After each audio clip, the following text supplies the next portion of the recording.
This is the Keys to the Kingdom podcast, where we explore how the psychedelic renaissance becomes accessible to everyone. I'm your host, Tammy Sanders, and I'm glad you're with us. Thanks so much for listening. This Keys conversation features Candace Oglesby from Black Therapist Rock, a Facebook group with more than 28,000 members.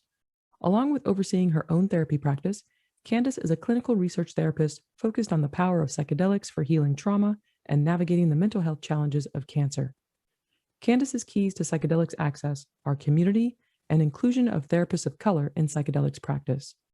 In our conversation, we discuss how Candace came to the work of mental health and making history as Black people in psychedelic healing.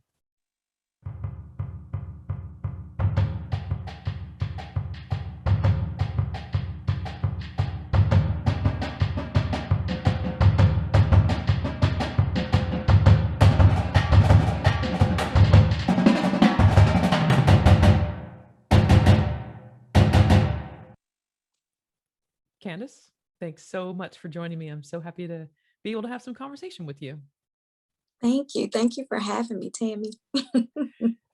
I really appreciate it too. I appreciated really discovering Black Therapist Rock. I have to say, as a mixed race Black woman in her early 50s, being part of a group called Black Therapist Rock that has 28,000 members on Facebook is just astonishing. It because is. I come from a time and place, I did not learn the word therapy until I was in my early 20s. Nobody in my family did therapy. The only time you ever heard about something like this was people talked about, going to the shrink. And like, who wants to go to the shrink, right? It was so stigmatized. It was so stigmatized. And it's, within, it's just a generation that has well and truly changed. It's remarkable. Absolutely. It has. What was it like for you? Did you know about going to therapy when you were growing up? Like, how did you even know that you could be a therapist? How did you come to this? So therapy was not a thing talked about in my household. In fact, I think most Black households, it was, what goes on in this house, right?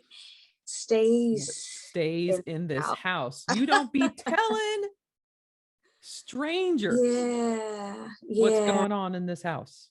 Yeah, absolutely. Absolutely. So, just kind of growing up, my mom actually went to Howard University for becoming a physician. I did not go to Howard, but I have seen way too many Black movies of people at Howard, and I know that that's what you're supposed to say when someone goes to Howard.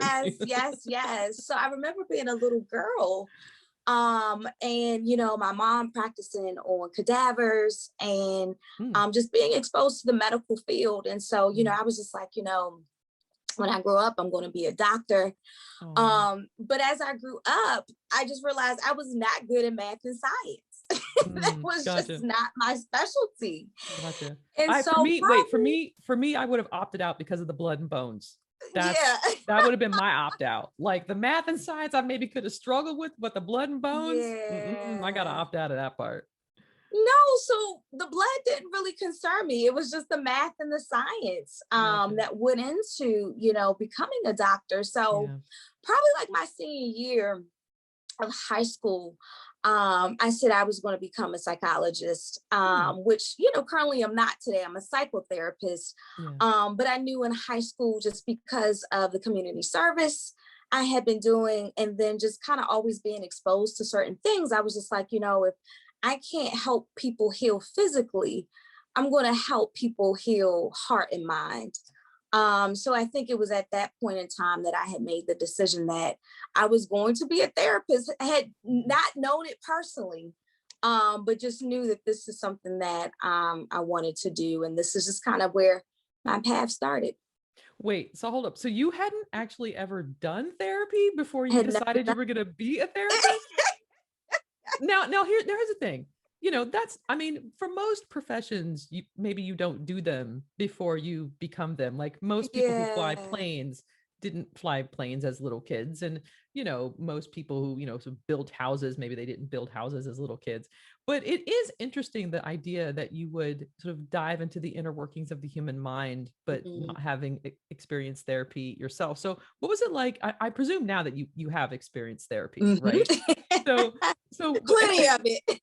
you know what? We would have to cut I had to like take that out of the podcast. You'd be like, no, I've never been to therapy. I don't know what it's like. Like I'd have to literally. Therapist that does not believe in the gift of therapy. I would literally have to take that out of the podcast. So I'm really glad the answer to that question is yes, I have been to therapy. Yes.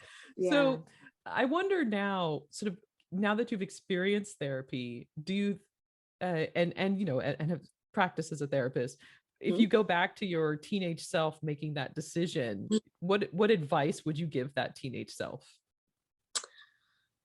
I would tell her that I think she's wiser than when she knows. I always look at that little girl. She was dealing with a lot. And so I think the pain is what attracted her, to the field. It's, it's something I say when I tell new clinicians come into the field. I think that sometimes, we seek to be therapists because we're trying to heal, right? Some of our own stuff that's going on. And you're talking about a little girl, who was being bullied in high school, who was dealing with a parent who had muscular dystrophy and was physically still around, but, whose father had tapped out emotionally and mentally. And then, a mom, struggling, working 2 or 3 jobs just to make sure that, I had a decent education. So, that little girl was struggling with a lot, but I think inherently she knew what pain felt like and wanted to make sure that other people didn't have to feel the same thing. So just that I would tell her that I think she's much wiser than what she gave herself credit for. That's really beautiful. That's really beautiful. I do find, and if I remember correctly, you are also an IFS trained therapist, are you not? Yes, I am. I am. Can you speak to that just a minute? And then I'm going to come back to the segue I was about to do there. Can you just delineate a little bit what IFS is? So IFS is Internal Family Systems. It was pioneered by Richard Swartz, known as Dick Swartz, back in the 80s. And so it talks about how we all have multiple personalities, but not in a pathologizing type of way. So I don't know about you, but I certainly sometimes have, especially around needing to be healthy as I get older, right? So the part of me that's just like, you should go and work out. You just bought this brand new stationary bike and, you should probably eat healthier, because you're now over a certain age. And then there's this other part of me, right? That's just like, we really don't want to go work out on that stationary bike. And why can't we just that eat other whatever? That other part of you is like, I didn't buy that stationary bike. You bought that stationary bike. So why don't you go work out on it? I'm going to sit here on the couch and eat potato chips. Right. And just kind of veg out. But essentially, it's this idea that we're all made up of these multiple parts, that we are multifaceted. And so we all are born with a core self that has 8 C's, which can contribute to being curious, creative, courageous, and calm, and all of these positive attributes. But as we get older, right, and we go about in the world, we can have, right, some horrific things that happen to us, some dismantling experiences, some trauma experiences, some negative, impactful life experiences. And so these parts get disharmonized. And they have a way of trying to protect us. But they're protecting, right, these maybe frozen parts of us or these younger parts of us. And so if we can befriend these parts, so say like depression and anger and stress, then we can gain permission to work with these more vulnerable parts of ourselves that had like these really terrible experiences, which can create healing. And in fact, we can in return harmonize these parts. We can help liberate these parts, and we can help these parts to trust that the self, the core self, can make decisions for the system. And so, as I mentioned, that little girl, that's a part of me that had those negative, impactful experiences. But through, IFS, that's been my main theoretical orientation for the work that I've done in therapy.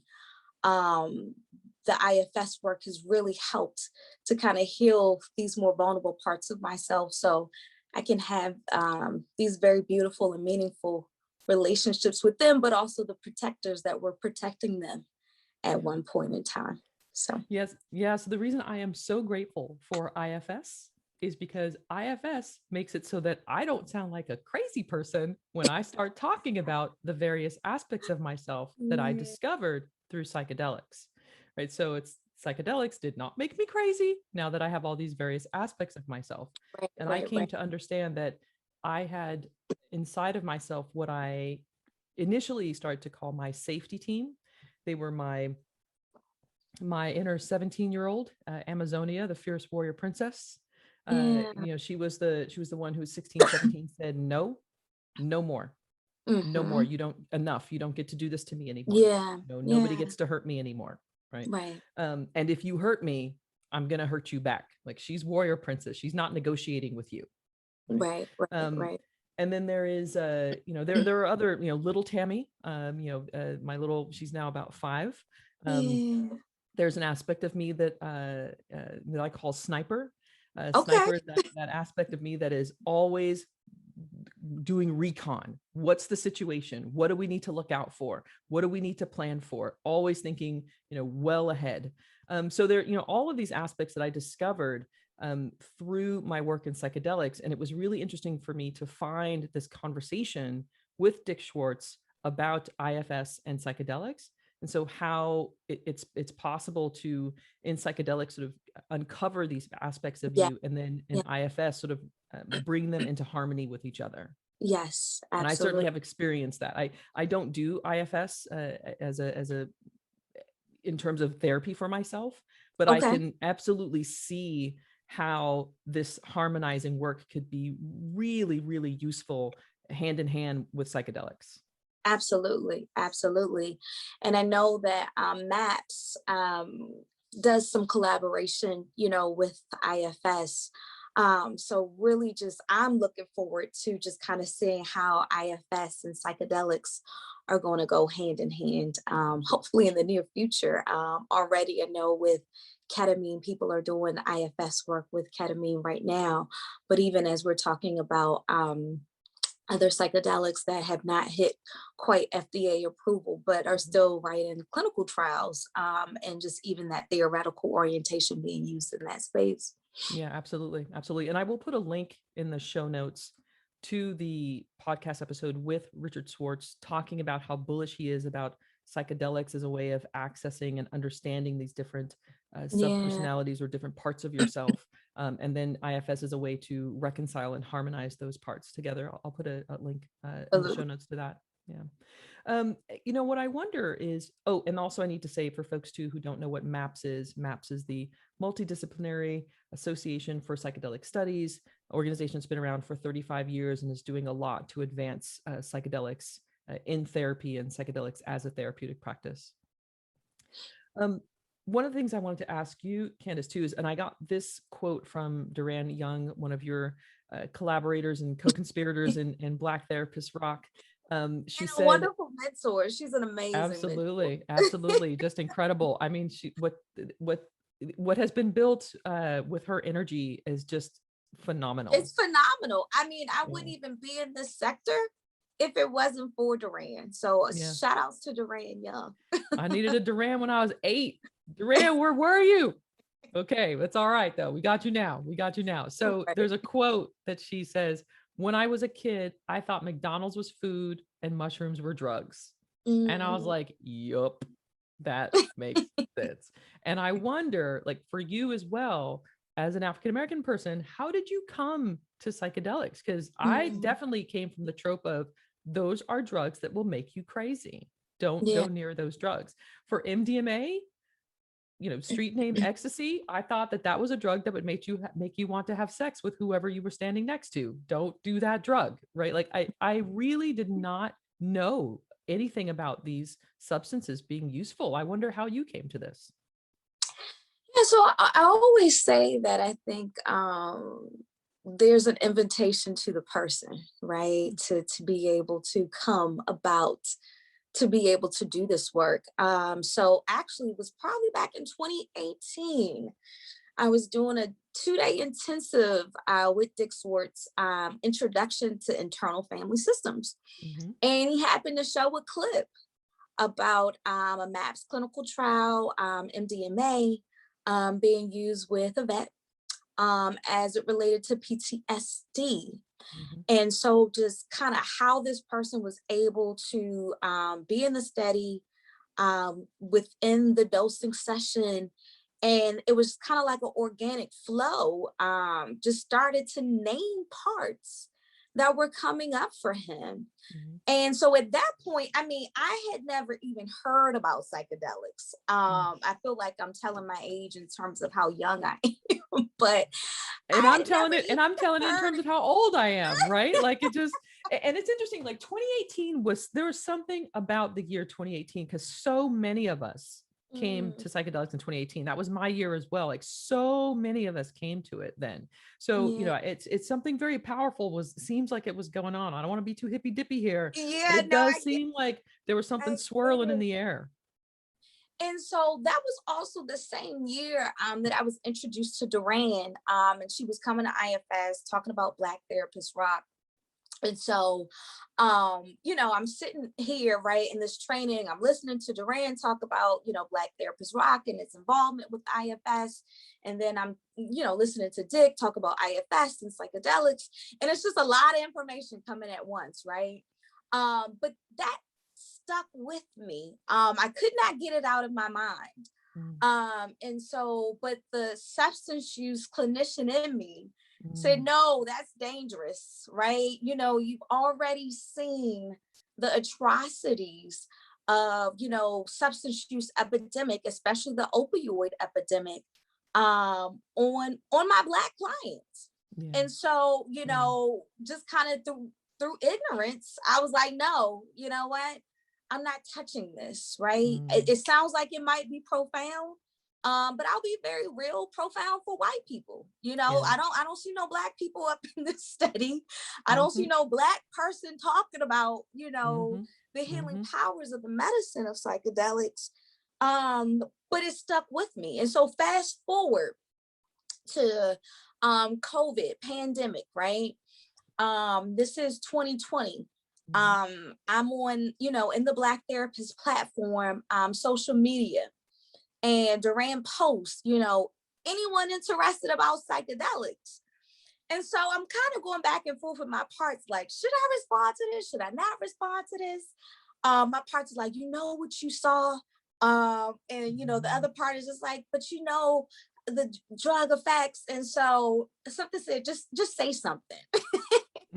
So I'm like, I remember being introduced to this, I've been kind of keeping watch on this since then, but really haven't, plunged into really diving deep into this, even though I can't deny, what I saw and, what someone was able to come up in one dosing session would take years in therapy. And so just out of the blue, Duran is just like, you're coming with me. I have a meeting. That's all she needed. That's all she needed. She needed like just one. You just raised your finger. She's like, I got you. I got you. But it was out of a dozen of comments. But she's like, no, you're the one. You are the one. And so ever since then, it's been a whirlwind, Tammy. We had our first conversation with oncologists, and just kind of the leadership with Compass Pathways at the Aquilina Cancer Center in Rockville. And it's been a whirlwind since then. And it hasn't even been a full year since I've been, in this world, even doing this work. And I have learned so much. It's just life-changing, isn't it? Yeah. I mean, and it's almost so where it's just like, parts of me are just like, you cannot go back to the life you were living before now. Like, there's no way. When I was young, when I was in my early 20s and trying to recover myself, when I first started my recovery work, I remember I was still going to Black church at the time. And I remember there was this preacher, he would always say, "You'll never be the same. You hear the word, you'll never be the same." And I feel that way about psychedelics. It's almost evangelical. Yeah. It's transformative. It's majestic. It's spiritual. It's kind of all encompassing. But again, I just can't go back to being the same. Yeah. So I want to dig into a couple of details. One has to do with the Aquilina Cancer Center. So can you just talk about, and you mentioned Compass Pathways, which is a company that is focused on psilocybin development.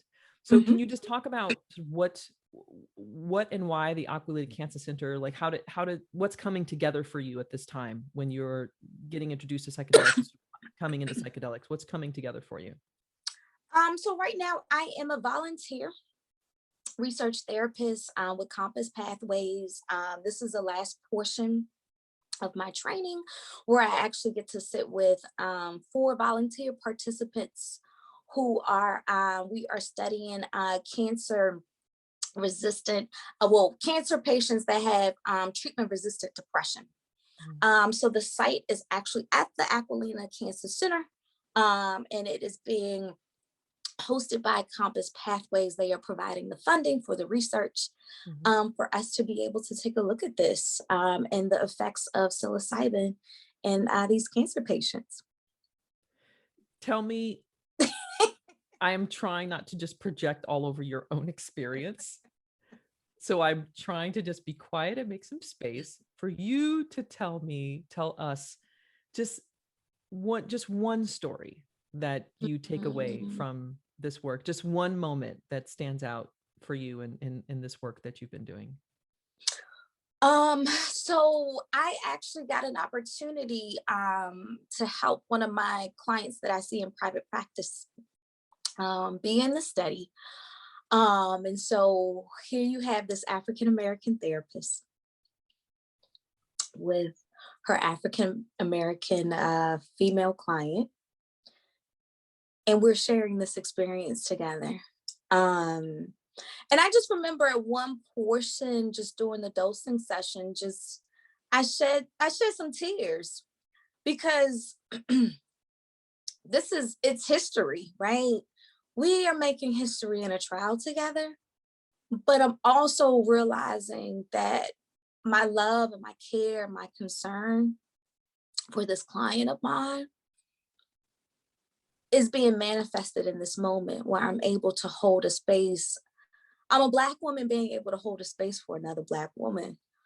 And that doesn't always happen, right? At least not in this type of setting. So that within itself is profound to me. You get the honor of being the first conversationalist who has brought me to tears. Yeah. Because I'm just so struck by all of the pain that I've seen Black women go through in my life. And I know, you've seen it too. So many of us who have Black mothers and Black grandmothers and Black aunties and Black sisters and Black cousins. We've seen a lot of pain. Yeah. And then, that's not to speak of our Black fathers and our Black grandfathers and our Black brothers and our Black cousins and nephews, and uncles. We've seen a lot of pain. Yeah, and experienced a lot of pain. Yeah, and we don't have the corner market on pain.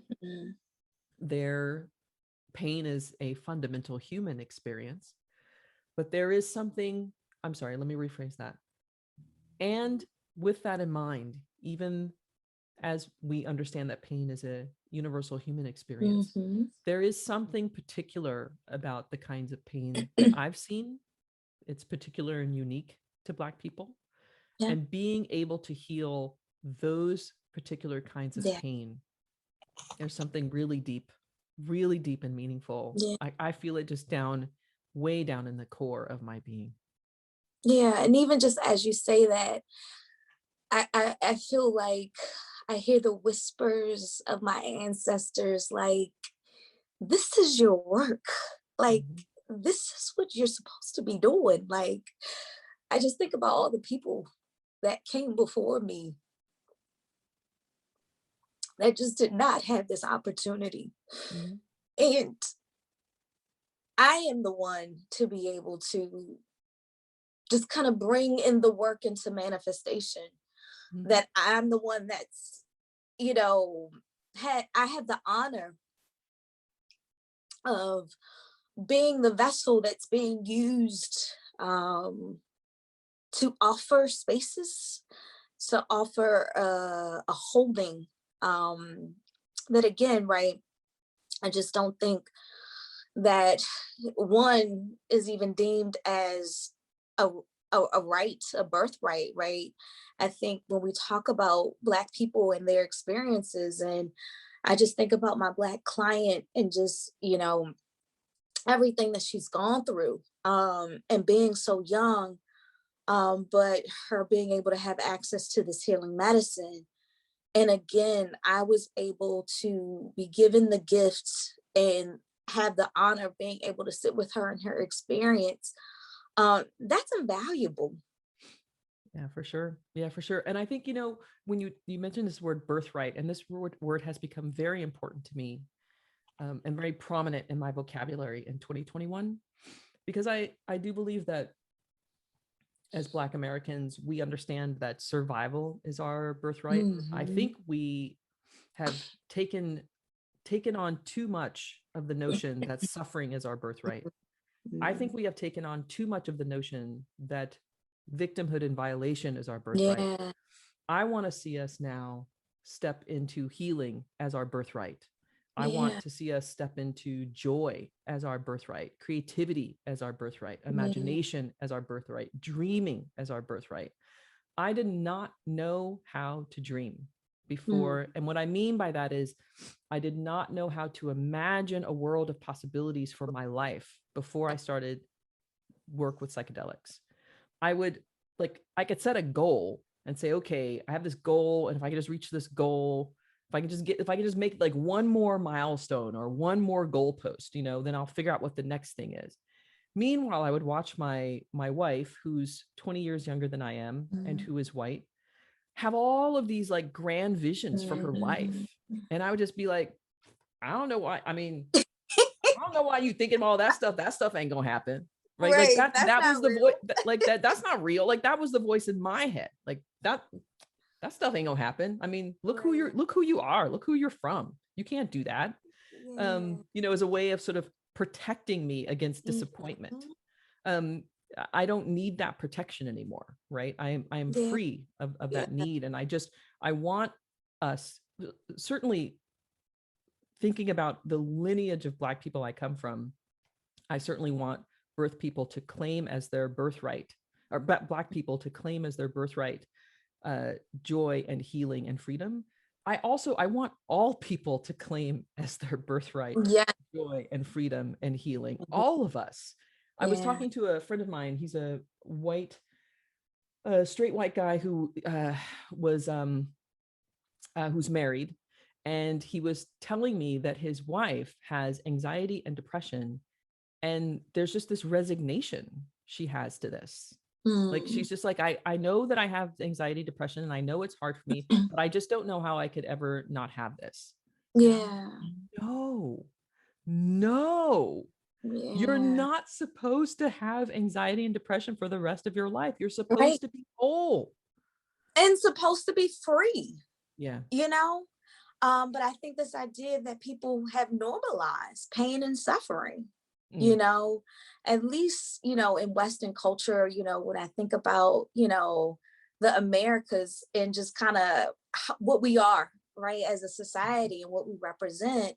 And there's a lot of pain and healing, that well, not pain and healing, but pain and suffering that I think has gone on, not just with, Black people, but I think also white people too, Okay, look, folks don't really talk about this, but I am starting to talk about this. And I'm inspired by a James Baldwin quote that I got from Sarah Reed, who has done a podcast conversation, and I'll link to that conversation. We talked about Black people, psychedelics, and liberation. But Sarah introduced me to this James Baldwin quote that essentially said, when white people learn to love white people, we won't have a Negro problem because there'll be no need for it. Yeah. Right. It is not the case that Black people are the only ones with intergenerational trauma from racism and slavery in this country. Right. I cannot imagine that the kinds of oppression that have happened did not come from somewhere. Right.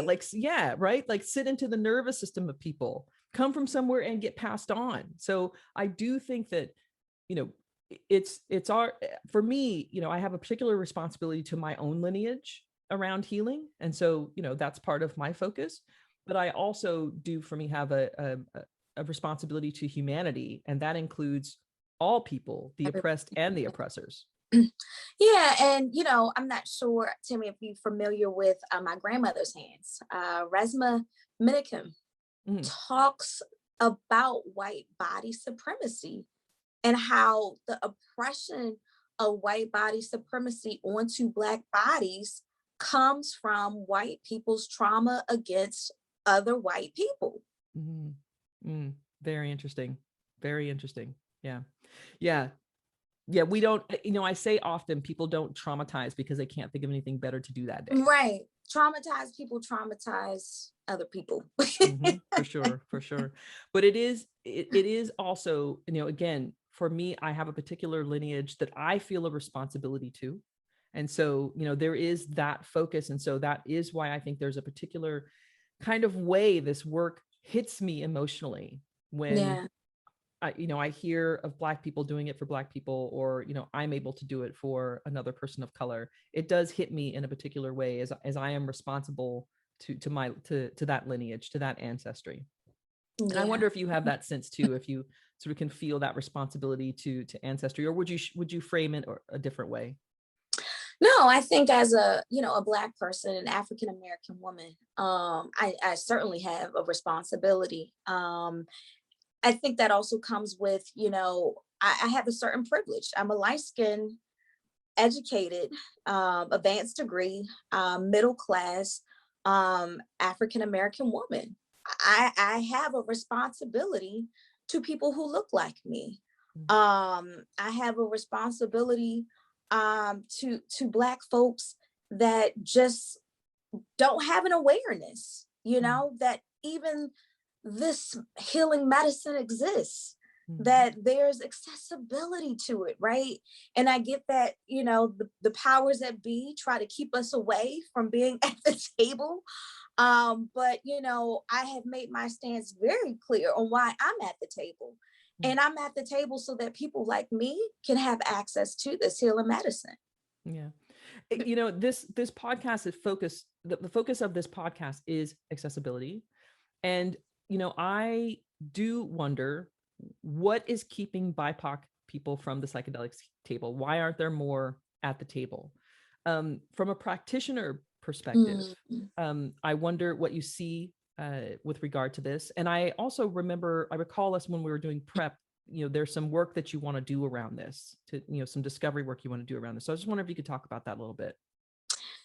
Yeah, so we've talked about just kind of what the barriers and the limitations are. And again, right, I am still new, right? I consider myself still to be an infant to this field, but just some of the things that I'm noticing from a practitioner's perspective is, one, on the therapist side, I think that because psychedelics is in the Renaissance phase, it's becoming more above ground, right? Because of the clinical trials, and even this idea that ketamine has become legalized, that more clinicians are being made aware of this, but in terms of BIPOC therapists having access to this healing medicine, you know, these trainings are expensive. You know, and the time that it takes to get trained is a time commitment. Yeah. And it's not paid work. You know, I can tell you right now, being a volunteer research therapist, I am volunteering at least 20 hours a month unpaid. Yeah. And every therapist gets paid by the hour. And every therapist gets paid by the hour. But I'm also thinking about my clinicians, fellow colleagues who are not in private practice, who work for community mental health agencies. And we know that they don't pay. Yeah. You know? And so when you're talking about $5,000 to $10,000 training programs, and then I have to dedicate 20 plus hours not being paid, I think about my fellow clinicians who have families. I think about my fellow clinicians who are single parents. I think about my fellow clinicians who are in student debt, right? I think about myself when I think about the amount of debt that I have to pay back. But, you know, I'm in a position again of privilege where, because I am a single person, right? And I have no kids and I have no spouse, and I only have myself to take care of, I can dedicate 20 hours. But I think about my fellow clinicians who look like me, who don't have these privileges. And so then we get into, right, the BIPOC client side, right? I was about to go there too, but hold one second, because I want to sum up what I'm hearing, that when we're asking why aren't there more BIPOC practitioners at the psychedelics table, we need to ask, how much does it cost for them to get trained? How many hours do they need to spend unpaid? You know, how much commitment do they have to make? Because all of those variables are barriers to them being at the table, to be able to show up for this work. And also, you know, in mind, when I think about just even clinicians who might not have a master's degree, right? So they went on to get a BA and they were able to get like a certification in substance use, right? For most of these training programs, they need you to be like fully licensed and have an advanced master's degree.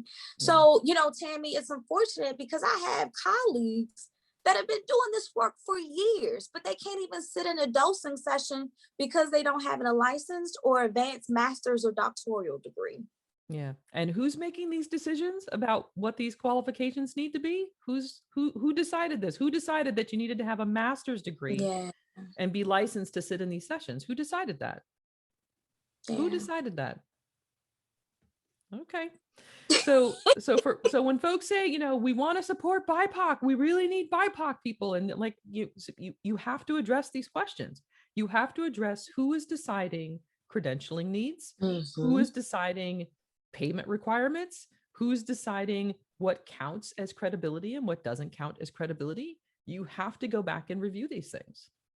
And I think, you know, one of the things that I observe is that, you know, you have people who are making these decisions at the top, but they don't even have BIPOC people at the table sitting at the top to be able to make decisions that will hopefully trickle down to people that you want to be providing services, right?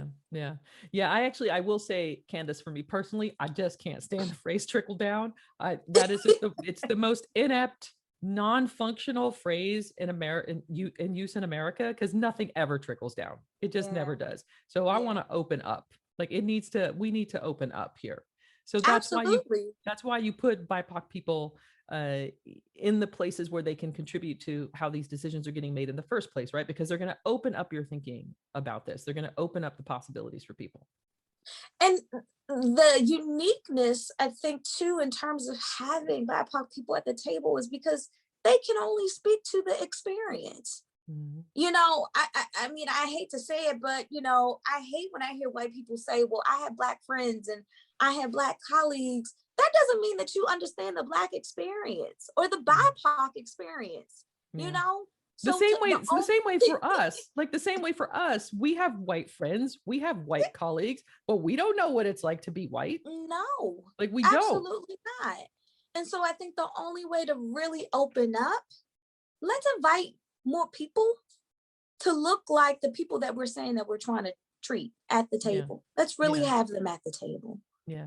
Which brings me to the people we're trying to treat. One of my favorite, I don't know if you watch Saturday Night Live, the comedy sketch show Saturday Night Live, but I love Saturday Night Live. And one of my favorite sketches that they ever did is Black Jeopardy. Because they have these hilarious Black Jeopardy categories. And one of my favorite Black Jeopardy categories is They Out Here Saying. So you'd be like, I want They Out Here Saying for 200. So one of the things I'm very curious about is when it comes to your Black clients, what they out here saying about, are they hearing about psychedelics? What are they, what they out here saying about it? They out here saying, well, what is that? Right. Mm-hmm. You like your family, your friends, your clients, they out here saying what? I think at least in my generation, I think they might be saying like, what's that? Right. In the older generation, in terms of, 60s and 70s, right, it's known to be a party drug, right? When we talk about psychedelics. But in the aspect of healing medicine, it's like we don't know that to be, we don't know what that looks like. Yeah. But also we know, right, the long history when it comes to African Americans in the medical system. Right. And we talk about trials and we talk about research. Yeah, you can't. I mean, I'm telling you, I don't know where you're going with this, but I tell you, like, if one more person says the word Tuskegee, I mean, like that's, you know what I'm saying? Like, that's where it kind of stops for people. That's only one. Oh, I know. And that's what I'm saying. Like, that's the one, like, that's where people, like, that's where it stops for Black folks. They're like, Tuskegee. Nope. Right. But I even think about, Henrietta Lacks. Goodness gracious. Yes. Henrietta and I'm Lacks, right up the street from Johns Hopkins. Mm-hmm. Which is now, Johns Hopkins is also now a prominent institution in psychedelics. Yes. And for folks who don't know the Henrietta Lacks story, I will put that in the show notes. It's an incredibly difficult story around essentially the misuse and abuse of her, essentially of her body, of her cells. Right. Yeah. So by Johns Hopkins. So, how do you get BIPOC people to trust Johns Hopkins now? Yeah, absolutely. Yeah. And so it's also too, a lot of these studies don't want, clinicians to talk about, if they've had their own experiential, right? Experiences around psychedelics. Really? So I would think you would actually, that's strange. Honestly, that's strange to me. I would think you would actually want clinicians who had psychedelic experience. Like if I'm going through a clinical trial, like, do you know what you're doing? Like, I want to know that you have psychedelic experience because I want to know that you know what you're doing. Yeah. And so what they're saying is, well, have you done this? Exactly. And you're not really allowed to talk about it. No, not at all. It's encouraged that you don't mention, anything around that. And so, and then there's also, right, I'm tying in, right, BIPOC therapists with the client. If we have clients on studies that are surrounded by therapists who don't look like them, that's a hard sell. Yeah. There's something, it's interesting. This is really interesting, Candace, because Black people, we don't all have the same experience and we don't all have the same opinions about things. Like we are not monolithic. I'm sure if you and I stayed on this conversation long enough, we'll find some stuff to get into and to disagree about, right? Still, when it comes to our healing, I at least need to know, like, can I see myself in this healing? Even if we're not the same, like, we're not the same just because we're Black people, but I at least need to know that it's possible. Like, can I see myself? And there does seem to be something fundamentally important about that for human beings. I wonder, like, if you, like, what you know about that, like, actually from a psychologist perspective, like, why does that matter to us so much? I think it's, the sociology of when we talk about human connection. I think it speaks to, even just when I put myself right, it's nothing like being in a space, right? Especially going into a space that predominantly does not look like me. And I see another person in the room who's like my shade, right? Or even a darker hue, right? A browner hue. There's some safety Mm. in Because that. because there's safety in connection. Yeah. Yeah, there's safety in connection. Yeah. There's the safety, and I can't explain it in terms of, from a scientific perspective, I can't explain it. Mm-hmm. But I think from a heart and mind and spiritual sense of being, since, right, these things make up who I am, partially who I am, Mm-hmm. that safety, that whatever goes down in here, right, I got somebody in here that looks like me. Who might know what it's like to be me. Yeah. Yeah. Like, you might know. You might know. You might know. And there's safety in that. And I think being a Black person in America, where we often don't feel safe, is safety in that. Yeah.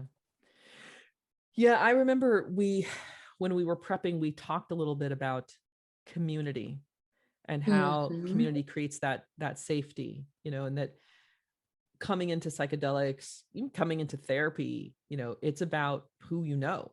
Yeah. If you're a Black person, Yeah. right? It's about who Yeah. you know, right? You talk a little bit about that, because I know that was a really interesting bit of conversation. And I know for me, like, I just could not get traction in Black Therapist Rock until I posted, I've talked to Sarah Reed. And then people are like, oh, okay, you talked to Sarah. All right, she OG. We talked to you. No, I mean, I think that's real. I just think about if I would have been by myself trying to find my way in this field, I definitely would not be where I am right now. And again, right, I'm still in the infancy stages, but this idea that I've landed a research therapist role for Compass, and have had opportunities and have gotten into, I just got an acceptance into the MAPS training program. And then, the California Institute of Integral Studies, right? The CPTR program. But again, it's all about who you know. And I give, Duran Young props, but if it wasn't for her saying like, hey, I feel like I still would have been like, who do I need to get in touch with? Because I can't find anybody. I have white colleagues coming to me asking me like, how did you get in? Like, where can I get into? How can I get into this? And all I'm saying is look on the sites, apply to the program, but it really is about who you know and who you're connected to.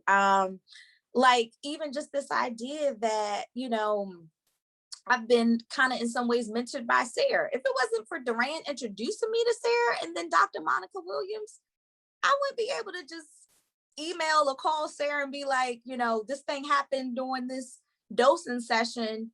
Like, can you help me through this? Yeah. There's like this that building of community, which is the foundation of support.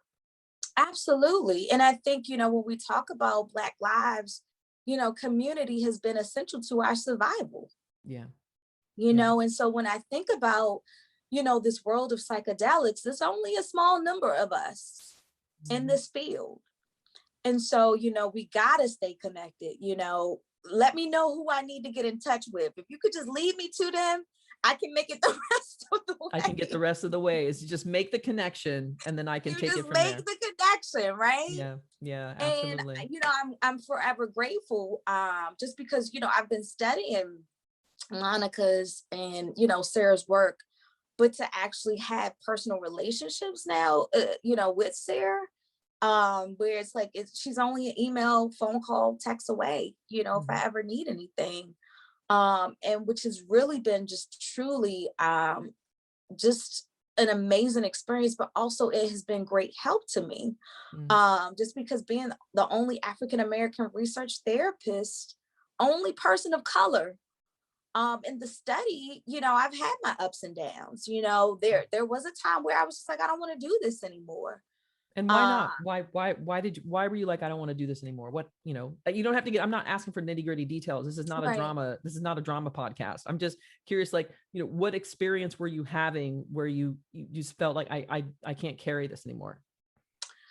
I think it was, having to be the only voice in the room, right? The only Black voice in the room, speaking to issues as it pertains to, BIPOC experiences, even speaking to my own needs as a therapist, but as a BIPOC therapist, and things that I needed to feel supported, and it's lonely. It's lonely when you were the only Black face, in the space. It's like I'm already dealing with the pressures of being here, right? Yeah. And these are not pressures that necessarily my colleagues have placed on me, right? But it's the pressure of always feeling like I have to be the right type of Black girl for the job, right? That pressure. And then the pressure of, well, you are the Black voice in the room, so what do you think? What do you think? Just speak for everyone. You can do that, right? Just speak for everyone. Yeah. And so just having, a lot of a lot of internal, right, conflicts going on, am I capable? Can I do this? Am I the right person? Am I the right Black girl, for this, and, that imposter voice, right? That imposter part I have, that's just like, you're sitting at the table with these people and you only have this type of education, what can you bring to the table, right? Or you haven't been doing this work for years like your counterparts. You just got introduced to this in August. What do you know? Gotcha. Okay. You're only the second Black person I've heard talking about imposter syndrome, because I'm just like, I do not have imposter syndrome. I have let me in the damn door syndrome. That's what I have. Like, why isn't this door opening? Like, that's the syndrome I have always had. Yeah. But it is interesting to hear that, you've gotten in the door and now you're like, do I really deserve to be here? Or do I even really want to be here? Do I even really want to be here? Yeah. Yeah, because of, the pressure. But as I've been doing my own work, right, in therapy, because I'm the therapist that goes to therapy. I'm like, the strength of my ancestors, and even just, the strength of my dad. I talked earlier about him, having muscular dystrophy, but his strength runs in me too, and so I have recently just come into this insight. It's, not asking why you should be here, but why did it take you so long to get here? That's the voice. That's my syndrome. So the next time you are sitting at the table, Candace, and whatever that imposter syndrome voice, wherever that thing came from, pick that up. And it says, should I be here? Do I want to be here? I would could you just channel Tammy's inner break down the damn voice door, right? And just say, I'm here. If I'm here, it's because I'm supposed to be here. Yeah, absolutely. And I will do what I can, because I know you are. You're going to do what you can to get other people there. Yeah. Right. Like, I know you, because that's how community works. Right. That's how community works. And I think you were mentioning that too. You were talking about how you are working on those connections. I think there was mention of, there's a trauma study, I think down at University of Georgia, that we talked about a little bit. Emory Hospital, or Emory University. Emory University. Yes. Sorry about that. Emory University. So I was just made aware of that study, not too long ago, and only was able to kind of sit on one conversation with one of the lead therapists down there, but they are essentially just kind of studying the effects of, psychedelics as it relates to kind of racial trauma, and, PTSD and things of that nature. So I don't know too much about the study in terms of the intricate details, but I do know that Compass Pathways is responsible. They are funding that research study where they are bringing in participants to talk about, what their unique needs are and just this access to this healing medicine, and then just kind of looking as it relates to racial trauma, PTSD, and things of that nature. And so given sort of the studies that you've participated in, the training that you're doing and the studies that you've seen, where do you see yourself going next? What's next for you with psychedelics and psychedelic assisted therapy? So what's next is I continue to be a research therapist, sitting on the research clinical trials with Compass. Like I said, I recently got accepted into the MAPS training program. So looking to get trained by MAPS come fall. Also, I have an opportunity to kind of sit at other sites. Again, this is still under Compass. But my ultimate goal is to become a lead trainer for either Compass or MAPS, really talking about the cultural, humility piece, and the inclusiveness piece that needs to happen within this Actually, world. wait, this is a great phrase. Tell me more about this notion of cultural humility. Tell me more about that. So cultural humility talks about our ability to practice cultural humbleness, right? How can we humble ourselves as it relates to the experience of BIPOC people, right? So not necessarily not going to take a cultural course, right? A cultural training, but it's almost like this idea of a way of life, right? So how can I empathize and how can I be able to understand the BIPOC experience, but make it so that it's a way of life? And this is not something that is kind of one and done. I get trained on, and then I don't never use the information after that. Gotcha. So I think what I'm understanding from you is opening up to the notion that it is BIPOC folk who can actually teach me about this cultural experience. Yeah. And so coming with the mindset and having the orientation that when I am in company with people who are different from me, yes, I become a student of their experience. Absolutely. Absolutely. Whereas I think, right, when we talk about a training, it's almost like, how do I want to put this? What's interesting about this moment, Candace, is if we was just being Black girls, be like, well, when we talk about a training, yeah. And then we wouldn't need to say anything else, but this podcast needs to be accessible. So we have to put words to those feelings. We do. I think that there is an inauthenticness that a training creates, right? Because it states that you're going to offer me some information and I'm going to try to make sense of this, but based on my privilege, right? Which there's going to be a disconnect. Yeah.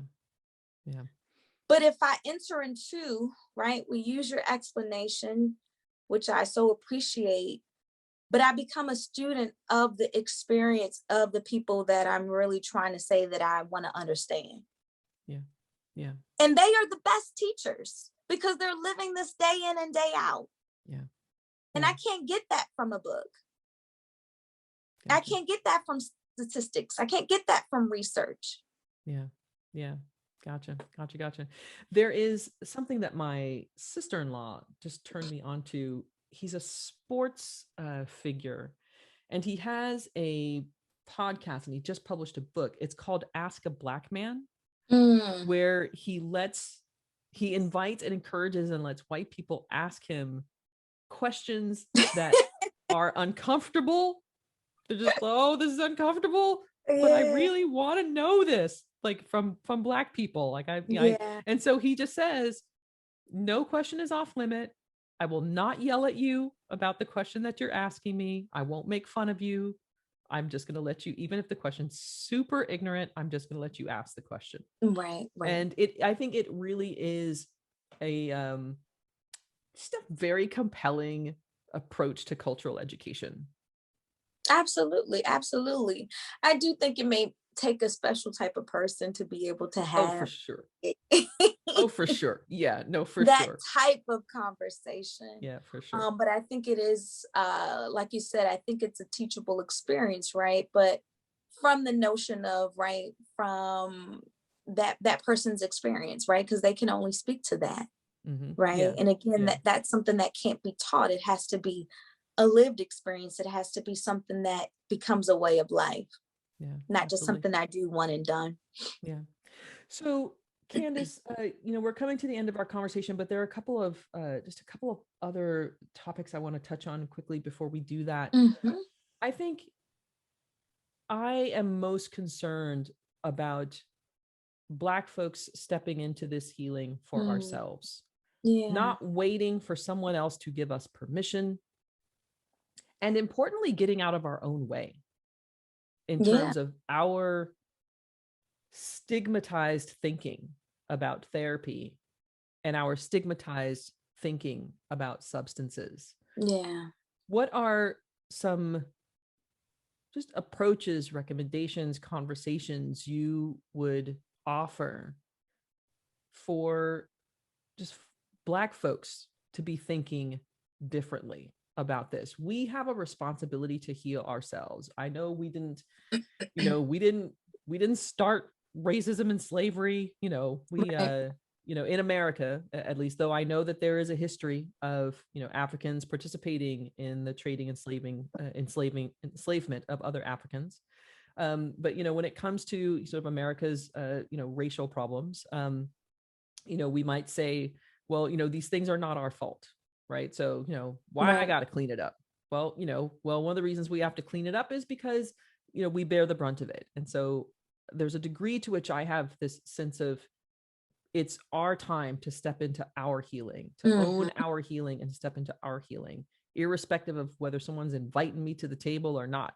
And if I gotta drag a white person over here to help me out, that's just what's going to have to happen. Right. So, I wonder, but that's my approach, which is not necessarily the most diplomatic approach. Right. So I wonder, from your perspective, what do we, what do we tell Black folks about this and about stepping into this healing?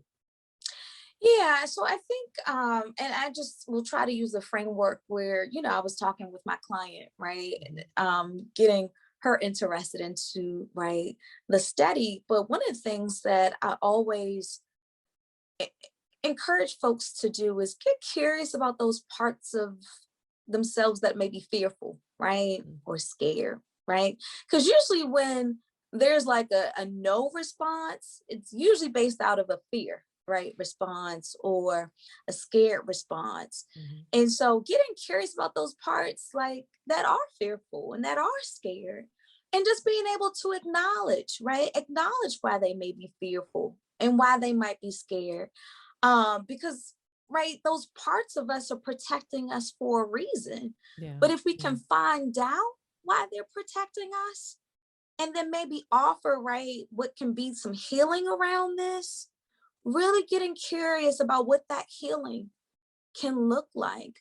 And I think, right, the second aspect of that is, when we talk about pain, right, because pain is at the root of what, right, really causes people, right, I don't know if I want to do that. I always tell my clients the pain is going to be there, right?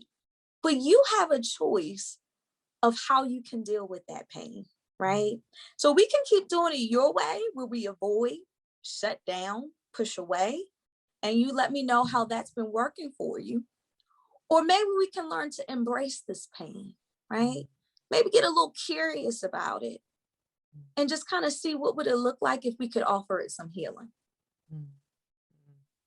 And doesn't our pain deserve some healing? Yeah. Come on now. Our pain deserves some healing.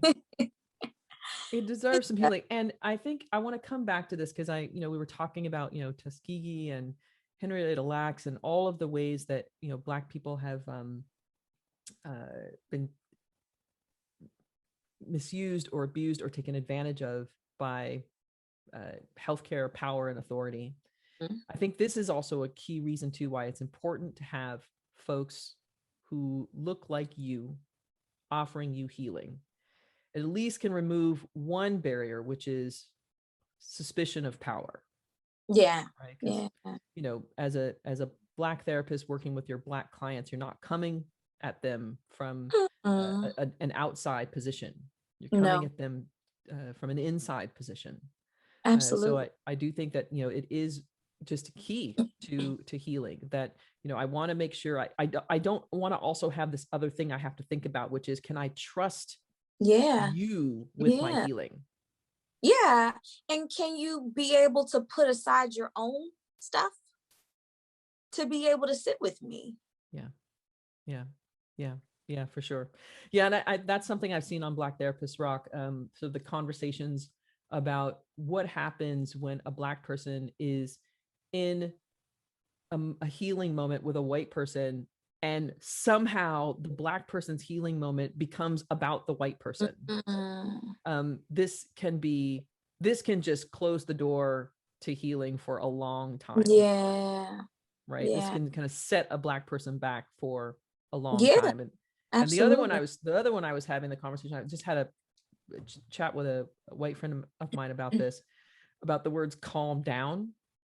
When we're having some intensity, and that intensity is just too much for people who are kind of outside of a cultural norm of emotional intensity. And so they're like, just calm down. It doesn't need to be that intense. You're like, that's so stifling. Exactly. Yeah. Stifling to my experience. But it's also a lack of awareness of, your ability to not have to feel like you have to calm down. Right. And what that looks like. Yeah. So I say this because I have been asked by white people before, why does it need to matter that it's BIPOC? Why does it need to matter? And I would say, and I have a feeling you can validate this, it needs to matter for issues of trust, acceptance, space, inclusivity, and the ability to just lay your burden down and focus on only the healing and not any other issues that might come up. Yeah, just, I think about that because Black people don't have a space where they can just kind of be and focus on one thing, right? If I am sitting down and taking up space or giving a moment, I have to think about all these other things that are going on, right? Whereas other nationalities don't have to think about that. Mm-hmm.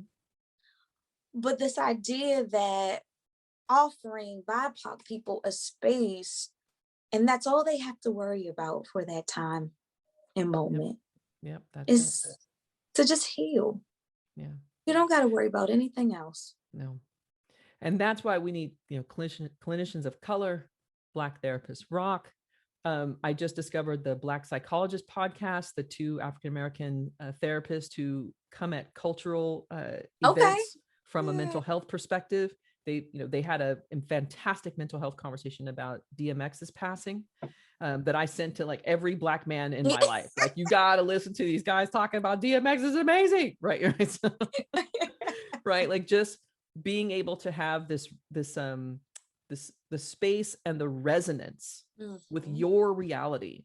That's why we need BIPOC practitioners if we're going to get to BIPOC healing. And I think also, the validation from someone else being in the room to say like, hey, you're not crazy. You're not making this up. Mm-hmm.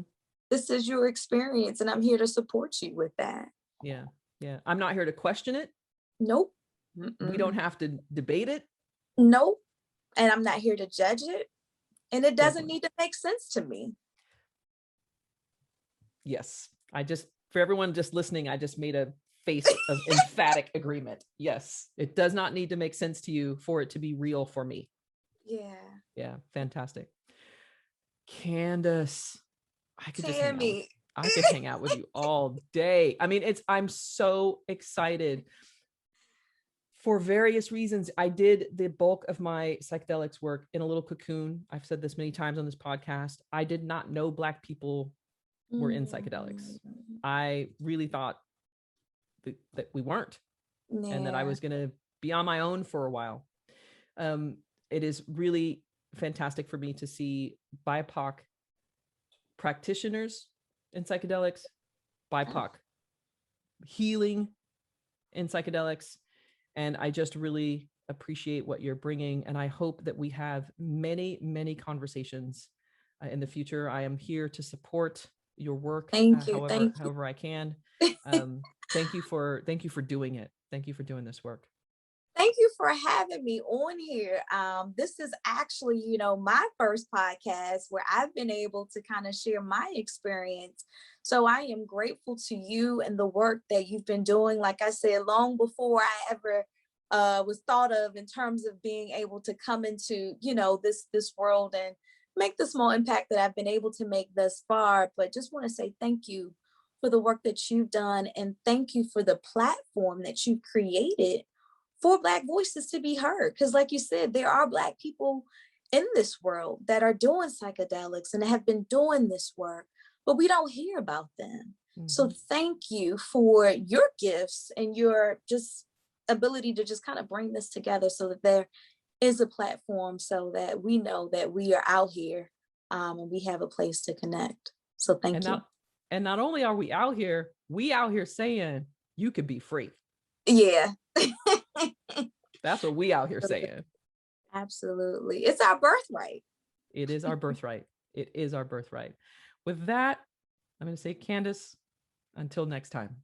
Next time. Thank you. Thank you. That wraps up another episode of Keys to the Kingdom. Thanks so much for listening. Check out the show notes for resources we discussed, and follow the Keys conversation on Twitter at Psychedelics Key. Until we meet again, remember, you are connected, you are love, and the kingdom is yours.